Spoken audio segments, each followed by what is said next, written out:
And it's that, but then what we always have talked about is where's the watchdog? Okay, like the companies aren't going to self-govern.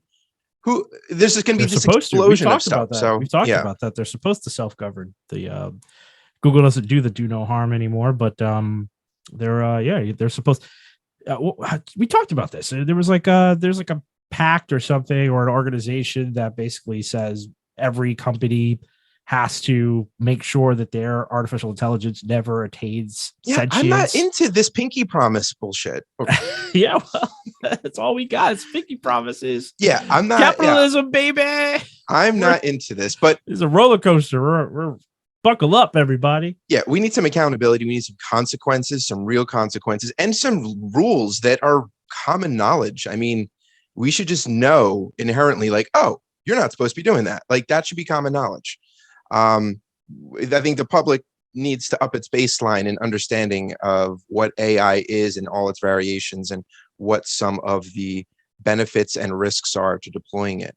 Yeah. Because it's, like I said, it's in everything now. It's being used for everything. You had things like Midjourney that were art. Now you have Google that's focusing on music. And you have ChatGPT that can write you a novel, design an ad campaign. Yeah.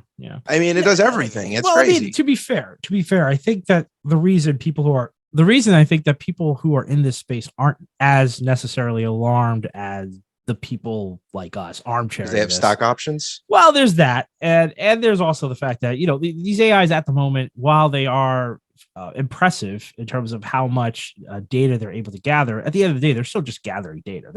It's just that was the issue with Midjourney. All they're doing is sourcing existing content. It's not like they're creating something brand new. They're just sourcing what is already readily available. Yes, and it's getting really impressive. Yeah, and well, it's almost like when it's almost like it's real. It's almost like when your country's being taken over. It's like, it's not a big deal. It's not a big deal. And then you're like, oh my God, I'm not allowed to leave. That's really a big deal. Like, you similar to that? I feel like there's a little bit more of an alarm if your country's being invaded. It's not that it has to be invaded. It's that you don't react until it's too late. You want to react well ahead of time. You don't want to dig yourself out of a hole. Right now, like inside forces, basically. To your point, it is a relatively shallow hole still.